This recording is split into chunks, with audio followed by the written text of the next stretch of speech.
Apalagi status PSN ini kan kemudian mengubah mekanisme pengadaan tanah yang harusnya murni transaksi jual beli belanja tanah dan di sana harusnya ada negosiasi, berubah menjadi pengadaan tanah untuk kepentingan umum dengan Undang-Undang Nomor 2 Tahun 2012 yang karena ya ini dilabeli PSN selalunya ini oligarki ini merampas gitu. Tanah dirampas, diuruk, ya dipagari, pemilik tanah silakan ambil ganti rugi sekenanya. Makanya di dalam pertemuan ini kita harus menegaskan bahwa apa yang terjadi di proyek Pantai Indah Kapuk itu adalah terjadi perampasan tanah.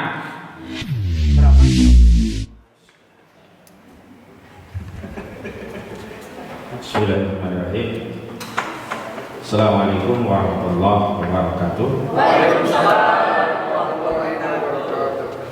Alhamdulillah, alhamdulillahirabbil alamin.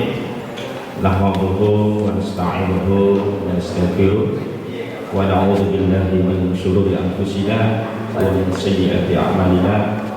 May yahdihillahu fala mudilla lahu wa man yudlil fala hadiya lahu. Asyhadu an la ilaha illallah wahdahu la syarika lahu wa asyhadu anna Muhammadan abduhu wa rasuluhu amma ba'd. Puji syukur kita panjatkan kehadirat Allah, shalawat beriring salam semoga terlimpah kepada Rasulullah. Saya ucapkan terima kasih yang sebesar-besarnya kepada segenap tamu undangan yang walaupun dalam satu hari sudah memenuhi undangan kami, karena memang acara ini didesain baru kemarin saat kami silaturahmi ke kediaman Bang Said Didu. Kesimpulannya adalah Bang Said Didu tidak boleh sendirian, karena apa yang dilakukan oleh Bang Said Didu bukan untuk dan atas nama kepentingan Bang Said Didu. Apa yang dilakukan oleh Bang Said Didu adalah untuk dan kepentingan masyarakat, bangsa dan negara. Karena itulah kita sebagai bagian dari masyarakat, bangsa dan negara tidak boleh mendiamkan kezaliman yang sudah ditimpakan kepada masyarakat Banten, juga ditimpakan kepada Bang Said Didu yang sedang menjalankan hak konstitusional. Tadi sudah disinggung, ini adalah hak konstitusional dan ada dua hak konstitusional yang sedang dijalankan oleh Bang Said Didu. Pertama, kemerdekaan menyampaikan pendapat yang dijamin dalam pasal 28 Undang-Undang Dasar 1945. Kedua adalah dalam perspektif akidah Islam. Nanti Buya Fikri bisa lebih merinci. Aktivitas yang dijalankan oleh Bang Said Didu itu adalah aktivitas dakwah amar ma'ruf nahi munkar. Dalam Islam ini bukan hanya boleh, bahkan wajib. Sekarang bagaimana mungkin orang yang sedang menjalankan kewajiban di dalam Islam kok tiba-tiba mau dikriminalisasi, mau dipersoalkan, dianggap penghasut, menyebar kebencian, permusuhan, sara, dianggap melakukan pencemaran dan berbagai dalil hukum lainnya menggunakan undang-undang ITE, baik dengan pasal 28 ayat 2 atau pasal 28 ayat 3 yang ancaman pidananya diatur dalam pasal 45. Itu minimum ya, ada denda dan juga ada maksimum ancaman pidana. Jadi pidananya 6 tahun, dendanya 1 miliar. Nah, berangkat dari kekhawatiran kami, karena mohon maaf bahwa Bapak di aparat penegak hukum kadang-kadang kalau sudah pada kesimpulan apakah mau menahan atau tidak, itu kami yang kemudian dianggap tidak paham hukum. Asal ada ancaman di atas 5 tahun, ditangkap dan ditahan. Karena itu kita hari ini membahasnya dalam rangka untuk memberikan pesan kepada masyarakat, kepada aparat penegak hukum, kepada bangsa dan negara ini bahwa persoalan yang sedang kita hadapi itu bukan bangsa itu. Nah, kembali kalau kita bicara tentang proyek ya strategis nasional yang semestinya substansi atau unsur utama dari PSN itu adalah adanya kepentingan nasional yang bersifat strategik. Apa itu kepentingan nasionalnya? Adalah untuk meningkatkan kesejahteraan masyarakat. Apa yang terjadi kepada warga di Banten yang terdampak proyek strategis milik Aguan ini?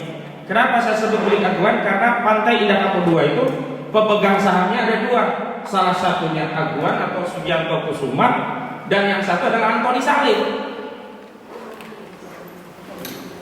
Beberapa waktu yang lalu ini kan sahamnya cuma ya 1.000, 2.000, 4.000, melesat sampai 18.000 per lembar saham. Qadarullah ya, sejak peristiwa ada kecelakaan itu sampai hari ini turun nih, sampai di angka 14.000 kemarin terakhir. Artinya kalau ada keuntungan, yang paling beruntung adalah pemegang saham siapa? Saudara Sugianto Kusuma dan Antoni Salim. Dan apa yang dirasakan oleh masyarakat? Saya mau tanya, kalau orang punya tanah, harga pasarnya 500.000, kemudian diambil secara paksa, cuma diganti rugi 50.000 per meter. Ini rugi apa rugi? Rugi apa rugi? Jadi di mana orang dianggap sejahtera, meningkatkan kesejahteraan, sedangkan tanahnya diambil paksa, lalu diberi ganti rugi sekenanya, yang ganti ruginya itu merugikan. Harusnya 500.000 hanya jadi 50.000. Apalagi status PSN ini kan kemudian mengubah mekanisme pengadaan tanah yang harusnya murni transaksi jual beli belanja tanah, dan di sana harusnya ada negosiasi, berubah menjadi pengadaan tanah untuk kepentingan umum dengan Undang-Undang Nomor 2 Tahun 2012, yang karena ya ini dilabeli PSN, semaunya ini oligarki ini merampas gitu. Tanah dirampas, diuruk, ya dipagari, pemilik tanah silakan ambil ganti rugi sekenanya. Makanya di dalam pertemuan ini kita harus menegaskan bahwa apa yang terjadi di proyek Pantai Indah Kapuk itu adalah terjadi perampasan tanah. Kenapa? Karena ada pengambilan tanah dari pemiliknya tanpa keridhaan pemiliknya, maka disebut perampasan. Begitu.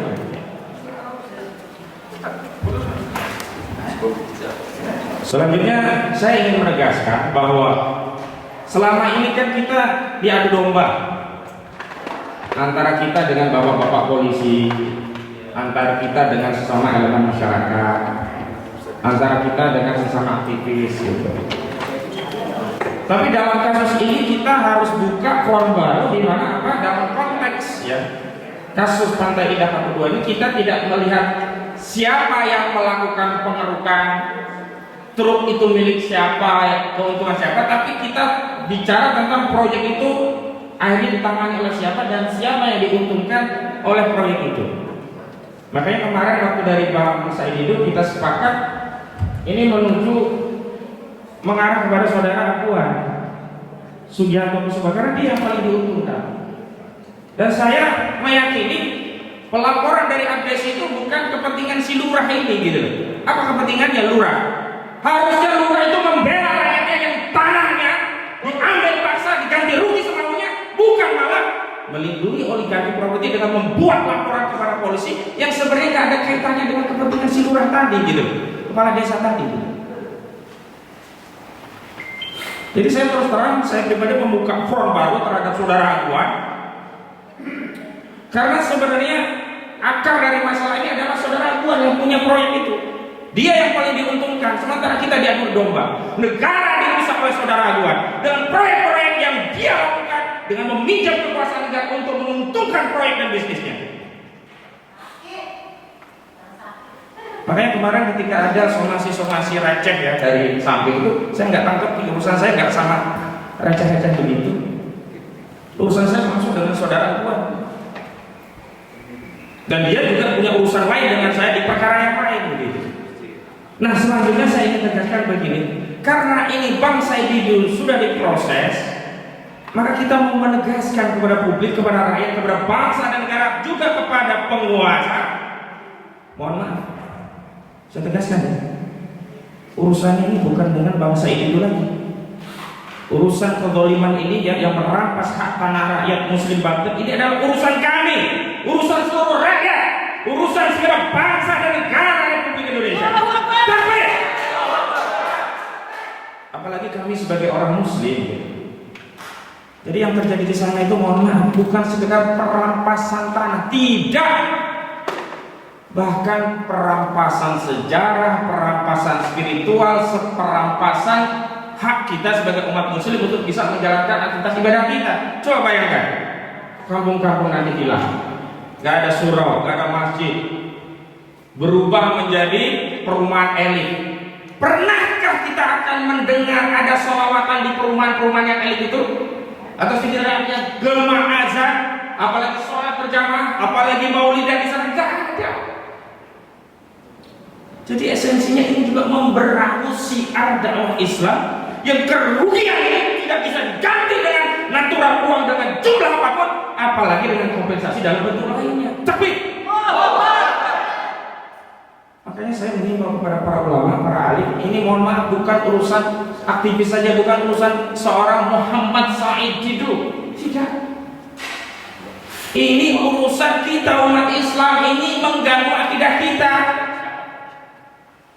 Makanya kemarin ketika ada berita Kompas yang menayangkan berita Aguan akan bangun satu masjid, saya langsung buat tulisan, itu hanya kamuflase. Kenapa? Potensi hilangnya masjid jauh lebih besar, syiar Islam jauh lebih besar ketimbang kamuflase satu masjid yang belum dibangun, baru akan. Saya juga ingin tegaskan dalam forum ini bahwa kita sebagai umat Islam punya tanggung jawab untuk membela Bang Said Didu, karena sebenarnya beliau sedang menjalankan kewajiban Islam, yaitu ibadah dakwah di dalam Islam. Karena tegas Nabi Muhammad SAW bersabda, "Man ra'a minkum munkaran falyughayyirhu bi yadihi, fa illam yastati' fa bi lisanihi, fa illam yastati' fa bi qalbihi, fadzalika ad'aful iman." Jadi kalau kita nggak bisa mengubah kemungkaran dengan lisan kita, ini lisannya ada tanggung jawab ini di akhirat. Apa yang mau kita sampaikan kepada Allah Subhanahu wa taala? Apa yang telah kau lakukan di tengah kezaliman? Padahal engkau memiliki ilmu, padahal engkau memiliki lisan, padahal engkau bisa melakukan tindakan yang bisa menghalangi atau bahkan menghentikan kezaliman itu. Tapi kenapa kamu diam? Kenapa kamu bukan? Masya Allah. Ini bukan perkara sepele. Makanya kami sepakat mengambil alih advokasi terhadap kezaliman perampasan tanah di Pantai Indah Kapuk 2. Ini bukan lagi urusan seorang Said Didu, ini urusan rakyat, urusan umat, urusan kami semuanya. Maka saya titip pesan, hati-hati. Sekali lagi saya titip pesan, hati-hati. Jangan melakukan tindakan apapun kepada Bang Said Didu yang dapat memicu kemarahan umat Islam, dapat memicu tindakan-tindakan yang akan mengakibatkan bangsa ini jadi terbelah. Sudahlah, Bapak polisi, Bapak penegak hukum, sudah. Musuh kita itu korupsi, musuh kita itu Cina yang mau mengangkat kedaulatan kita dengan dalih klaim 9 dash line. Padahal kita sudah punya kedaulatan berdasarkan UNCLOS, United Nations Covenant of Law of the Sea. Kenapa kita persoalkan Said Didu? Saya sudah dapat atensi dari banyak tokoh, banyak kalangan. Intinya semua sepakat ini bukan kasus Said Didu, tapi ini kasus kita. Maka kita berdiri sini, nanti di ujung kita akan membacakan pernyataan bersama dalam rangka mengambil alih kasus ini, sekaligus menyelamatkan bangsa ini dari kriminalisasi yang dilakukan oleh saudara. Saya tunjuk hidup saudara Aguan. Kenapa saudara Aguan? Karena yang diuntungkan dari proyek saudara Aguan selalu pemegang saham. Gak ada kepentingan itu artis itu.